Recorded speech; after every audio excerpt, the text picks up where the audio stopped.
What does the human body experience through exposure to fear, and how can this fear be managed? Introduction. Why is discussing fear important? According to the Chapman University of American Fears survey conducted by Roxy Amarazi, these were the most common fears that Americans had between 2020 and 2021. While some of these results are currently less relevant due to a huge decrease in fear surrounding the coronavirus pandemic, this survey still shows that a substantial amount of people have high levels of fear. Therefore, if fear affects most people and can potentially harm these people, then it is an extremely important topic to discuss. Additionally, it has been estimated that 12% of American adults will experience fear at a specific phobia at some point in their lives. This further proves that a large amount of people will experience a very substantial amount of fear.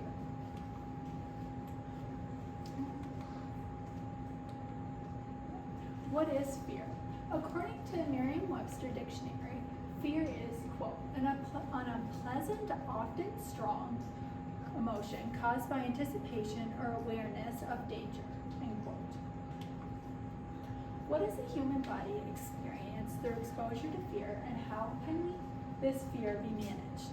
Through my research, I have come to the conclusion that fear negatively affects humans' mental and physical health, and it can be reduced through abstaining from avoidance behaviors and experiencing fear-inducing situations in a fictional environment. Mental health effects. Increased amygdala activity. One effect of fear is increased amygdala activity in the brain. It has been found that increased amygdala activity in the brain levels stays there for many days following introduction to fear stimuli. In addition to fear, the amygdala is also responsible for many different body functions, including decision making. These heightened activity levels that are present with introduction to fear stimuli can affect these other bodily functions, leading to negative effects to the people. Additionally, another effect of a fear is avoidance behavior. It has been well documented that animals experience high amounts of avoidance behavior. It has further been proven that humans exhibit many of these avoidance behaviors as well. Avoidance behaviors are effects to distance oneself from fear, and even though they are attempts to reduce fear, they often end up increasing overall fear. Avoidance behaviors provide highly rewarding short-term effects, and as such, they are very hard to eliminate. Additionally, fear can lead to less available time.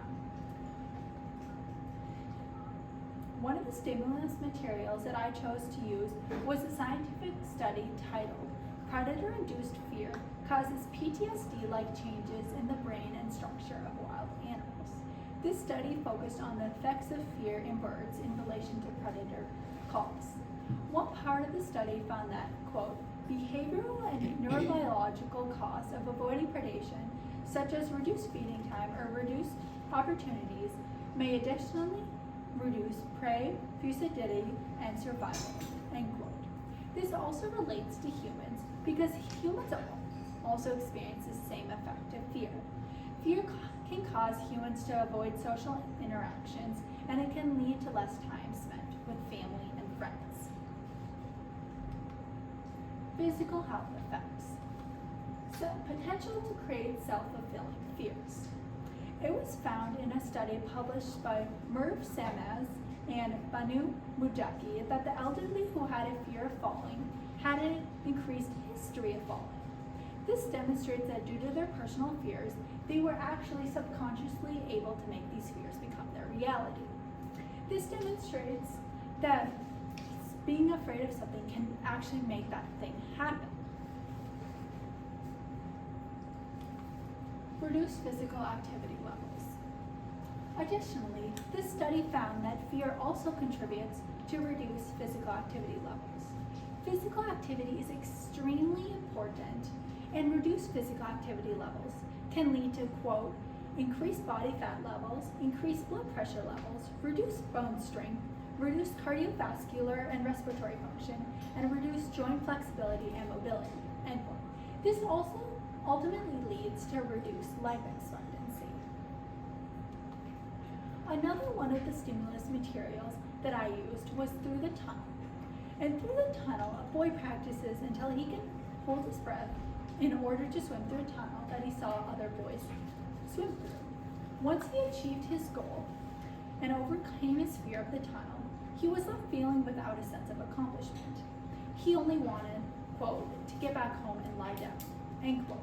This shows that even by overcoming an incredibly frightful situation, you will often not feel fulfilled. This also shows that some people don't benefit as much as others from overcoming fears. Solution and conclusion. During Sarah Waldrop's thesis research, she discovered that watching horror films has numerous benefits. She found that by being exposed to fear in a fictional setting, the person was less likely to experience that fear in real life. This is especially helpful to those that have fears that are commonly portrayed in movies. One potential downside to this approach is that there are a lot of fears that are not expressed in movies, and these people would be unable to benefit from this solution. Additionally, avoidance behaviors, as I mentioned earlier, are extremely detrimental to mental health, and by eliminating avoidance behaviors, it is much easier to reduce the negative overall effects of fear. The first step in reducing negative avoidance behaviors is acknowledgement of these problems. Then it is important to start experiencing less fear-inducing activities and gradually work your way up to more fear-inducing activities that you can experience without presenting these avoidance behaviors. One downside is that, as I mentioned earlier, it is incredibly difficult to eliminate avoidance behaviors because there are many people feel a sense of satisfaction by not facing these problems immediately and using these avoidance behaviors. Though combined, these two approaches will be able to drastically reduce the effects of fear. Thank you. How did your research question evolve as you moved through the process? So pretty much my original plan was actually to look into the courage it takes to face fear. So it evolved pretty dramatically. I was planning on using the Simone Biles article as well as the Through the Tunnel article, specifically how it shows that Simone Biles was able to overcome her fear of other people's judgments in order to take what was necessary for her health and drop out of the Olympics. And then I also was going to use this article that I actually ended up using Through the Tunnel. And my original, when I first skimmed through it, my understanding was that he overcame his fears and he felt successful, but through closer reading, I realized that he actually didn't. He didn't experience as much benefit as he thought. And that led me to changing my plan to focusing on what it is now, which is what are the negative effects of fear instead of some of the positives of overcoming fear. And so I changed it to that because I felt like I could connect that better to my research. Okay, thank you. What additional questions emerged from your research and why are they important?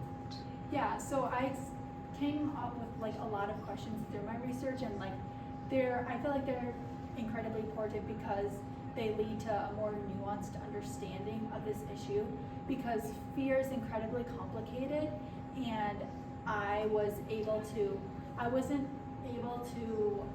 look into how fear impacts specific groups.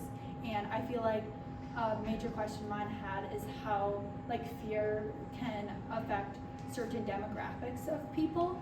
I found in one of my sources that women were almost twice as likely to have specific fears than men, and I feel like it would have been very helpful to be able to dive closer into that issue and look at how fear specifically affects different demographics of people. Okay, thank you.